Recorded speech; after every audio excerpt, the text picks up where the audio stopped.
ഇനി കേരളത്തിലെ രാഷ്ട്രീയത്തിലേക്കാണ്, ബേപ്പൂരിലേക്കാണ്. ബേപ്പൂരിന്റെ മണ്ണിൽ ഒരു ബലാബല പരീക്ഷണം ഇതാ നടക്കാൻ പോകുന്നു. തിരഞ്ഞെടുപ്പ് ചിത്രം അവിടെ തെളിയുകയാണ്. ബേപ്പൂരിൽ PV അൻവർ UDFന്റെ സ്ഥാനാർത്ഥിയാകുമെന്ന കാര്യം ഉറപ്പാവുകയാണ്. സംസ്ഥാനത്തെ ഒരു നിയമസഭാ മണ്ഡലത്തിൽ ഇത് ആദ്യമായാണ് ഒരു സ്ഥാനാർത്ഥിയെ സ്ഥിരീകരിക്കുന്നത് കോൺഗ്രസ് നേതൃത്വം.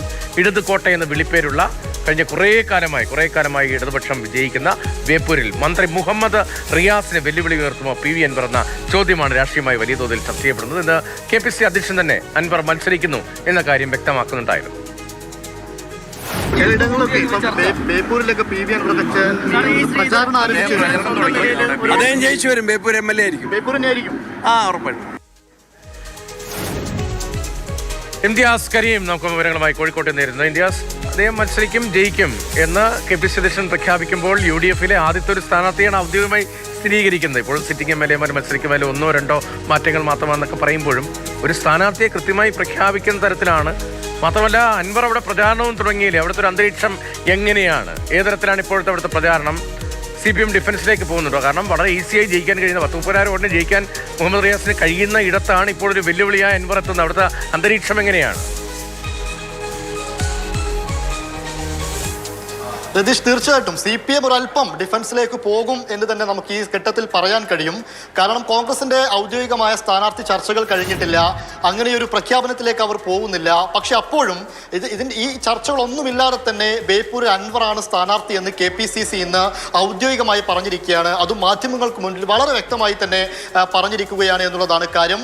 അത് ആദ്യത്തെ പ്രഖ്യാപനം എന്നതിലുപരി കേരളത്തിൽ ഈ ഇലക്ഷന്റെ പ്രഖ്യാപനത്തിനൊക്കെ മുൻപ് തന്നെ കേരളത്തിൽ ഒരേ ഒരു സ്ഥലത്ത് മാത്രമാണ് തിരഞ്ഞെടുപ്പ് പ്രചാരണം നടക്കുന്നത്. അത് PV അൻവറിൻ്റെതാണ്. PV അൻവർ ദിവസങ്ങൾക്ക് മുൻപ് തന്നെ ബേപ്പൂരിലെത്തി വോട്ടർമാരെ കണ്ട് വോട്ടുറപ്പിക്കാനുള്ള ശ്രമം നടത്തുന്നുണ്ട്. കാരണം അൻവറിന് അത്രമേൽ സ്വാധീനമില്ലാത്തൊരു മേഖലയാണ് ബേപ്പൂർ. അവിടെ വളരെ നേരത്തെ റിയാസിനേക്കാൾ കുറച്ചധികം മുൻപ് അവിടെ എത്താൻ പറ്റുമെങ്കിൽ അങ്ങനെ എത്തി വോട്ടുറപ്പിക്കുക എന്നുള്ളതാണ് അൻവറിന്റെ ലക്ഷ്യം. ഇനി എങ്ങനെയാണ് അൻവർ UDFിന്റെ സ്ഥാനാർത്ഥിയായി മാറുന്നത് എന്നൊരു വലിയ ചോദ്യം നമുക്ക് മുൻപിലുണ്ട്. അൻവറിനെ നോട്ടമിട്ടത് നിലമ്പൂർ ഉപതെരഞ്ഞെടുപ്പിലാണ്.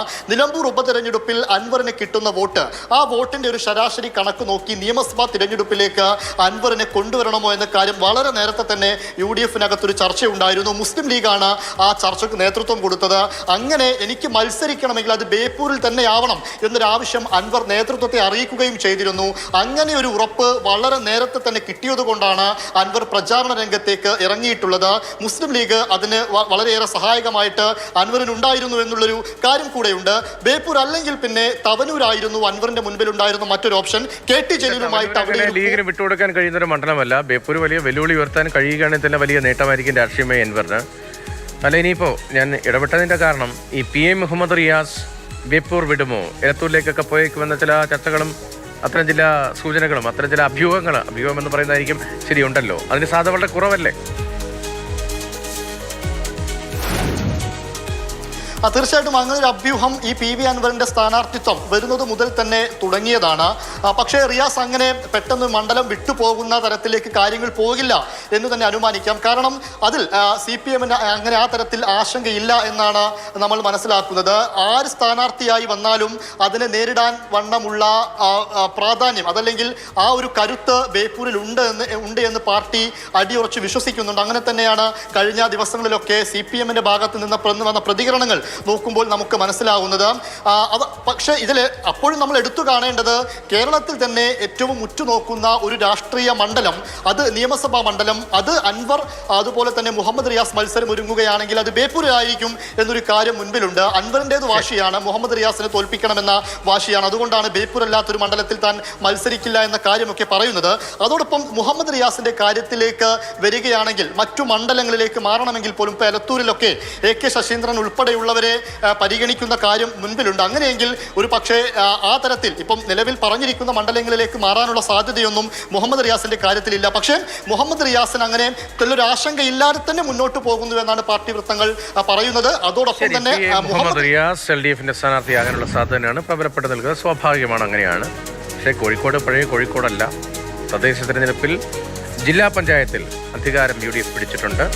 കോട്ടക്കൊത്തളങ്ങൾ എന്ന് കരുതപ്പെട്ട മേഖലകളിലാണ്, ഗ്രാമീണ മേഖലകൾ ഉൾപ്പെടെയാണ് അത് തകർത്തുകൊണ്ട് ജില്ലാ പഞ്ചായത്തിൽ UDF അധികാരത്തിൽ വന്നത്.